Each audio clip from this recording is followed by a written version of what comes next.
Hegra ama Madain Saleh waa magaalo qadiimi ah oo ku taala dhulka buuraleyda ah ee Idlib. Magaalada barakeysan ee Madiinana kaga beegan 400 kiiloomitir waqooyi galbeed.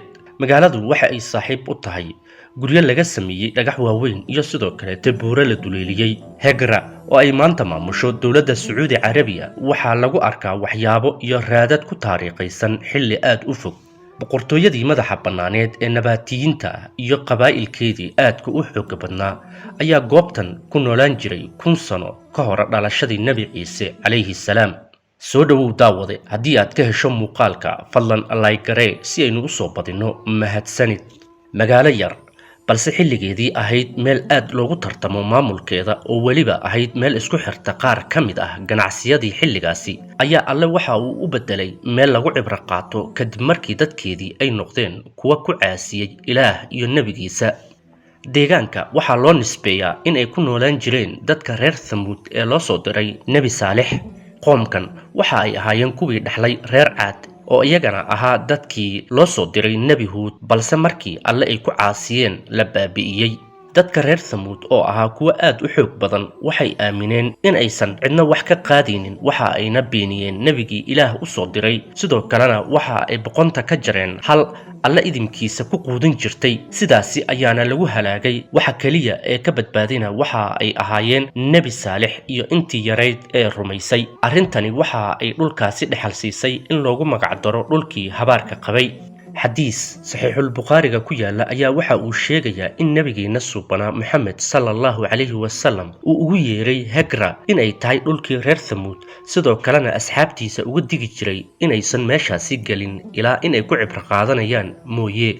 caalimkii muslimka ahaa ee qarnigii 9aad noolaa Ibnu Saacid waxa uu aaminsan yahay in reer Thamud ay yihiin nabaatiyiinta maanta aynu ka sheekaynayno. weli si rasmi ah uma cadda halaaga ku dhacay dadkaasi inay boqortooyadii ka horreysay iyo inay ka dambeysay, balse waxaa xaqiiqo ah in qabaa'ilkaas uu maanta ka zuulay adduunka oo dhan.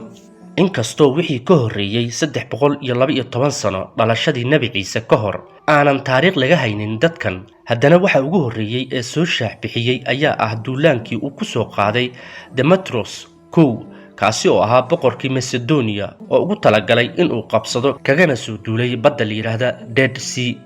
dagaal maalmo badan socday oo ay ku leedeen dad fara badan kadib dadkii nabaatiyiinta ahayd waxa ay ku guuleysteen inay iska caabiyaan ciidamadii Demetrius.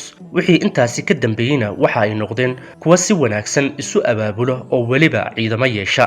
dabayaaqadii qarnigii 1aad dhalashadii Nabi Ciise ka hor nabaatiyiinta oo uu asalkoodu yahay dad Carab ah ayaa yimid Xijaaz. waxa ayna horumariyeen magaalada Hegra oo aynu maanta ka hadlayno.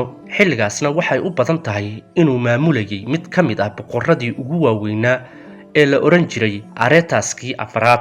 boqortooyada nabaatiyiinka oo maamulayay in badan oo ka mid ah jidadka ganacsiga ee gobolka waxaa gacantooda ku jiray dhulal ku yaala dhinaca koonfureed ee xeebta badda cas, Xijaaz waqooyiga ilaa laga gaaro Dimashq. waxay horumariyeen dhammaan quwadahoodii iyagoo noqday dadkii ugu xadaaradda wanaagsanaa ee xilligaasi. ciidamo xoog leh oo ku hubeysan agab military oo ahaa midkii ugu wanaagsanaa xilligaasi. hogaamiyaal hadaf adag leh ayaa u horseeday in boqortooyadani ay noqoto mid laga baqo kuna soo rogtay dhammaan deegaanadii hoos imaanayay canshuur.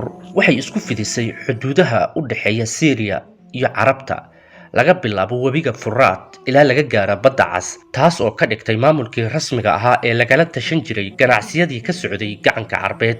qaybta jirta dhinaca waqooyi galbeed ee gacanka Carbeed waxay marin muhiim ah u ahayd safareydii mari jirtay halkaasi. dadkii ka socday Romaaniyiinta, Greega, Cumaan, Yemen iyo cid walba ayaa halkaasi si nabad ah ku mari jirtay ayagoo isku haleyn jiray ciidamada xoogga badan ee nabaatiyiinka. waxaa la sheegaa inay ahaayeen dadyowgii ugu kibirka badnaa xilligaasi iyadoo loo sababeeyay hantida xad-dhaafka ah ee ka soo gelaysay maamulka ganacsiga iyo sidoo kaleeto guulihii isdaba joogga ahaa ee ay gaareen.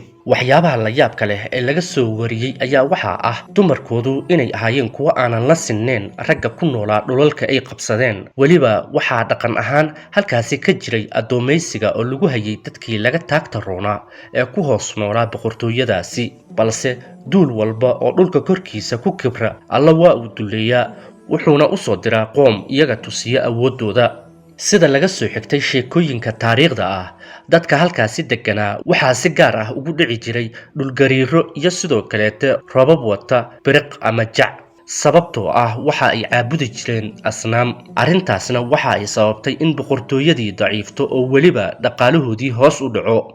sanadkii 106 miilaadiga, xilligii boqortooyadii Roomaanka ee Trajan, waxaa dhintay boqorkii ugu dambeeyay ee boqortooyadaasi Nabateyiinka oo la dhihi jiray Rabeelkii labaad. taasi waxa ay sababtay in Nabateyiinka si rasmi ah ay u hoos yimaadaan boqortooyadii Roomaanka, laakiin sababta rasmiga ah iyo qaabka saxda ah ee ay ku dhacday arrinkaasi ilaa hadda taariikhyahanadu way isku khilaafsan yihiin. qaar ka mid ah cadeymaha la helay waxa ay soo jeedinayaan inuu ka dambeeyay olole military oo uu amar ku bixiyay Cornelius Balma oo ahaa gudoomiyihii Syria ee u dhashay boqortooyadii Roomka.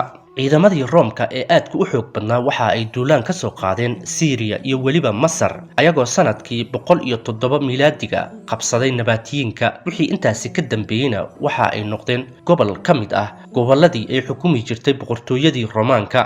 wax badan lagama oga wixii intaasi ka dambeeyay marka laga reebo in dadkii Nabateyiinka ay dabar go'een, badda casna ay qaadatay inta badan dhulkaasi. wuxuu noqday marin ganacsi oo muhiim u ah dunida hadda aynu ku noolnahay. kadib Romaaniyiintii ayaa waxaa la sheegaa inay ka doorbideen in magaalada Hegra ay isaga guuraan oo ay ka dhistaan magaalooyin kaleete oo ka caanbaxsan. sidaana magaalada Hegra waxa ay ku noqotay magaalo laga kala guuray oo ay ku soo hareen kaliya qabuuradii iyo dadkii halkaasi deganaa. maanta Hegra waa goob taariikhi ah oo ay maamusho hay'adda UNESCO, waxaana loo tegi karaa dalxiis. magaalada waxyaabaha lagu arki karo ayaa waxaa ka mid ah qabuuradii dadkaasi iyo sidoo kaleete guryihii waaweynaa oo ay ku noolaayeen.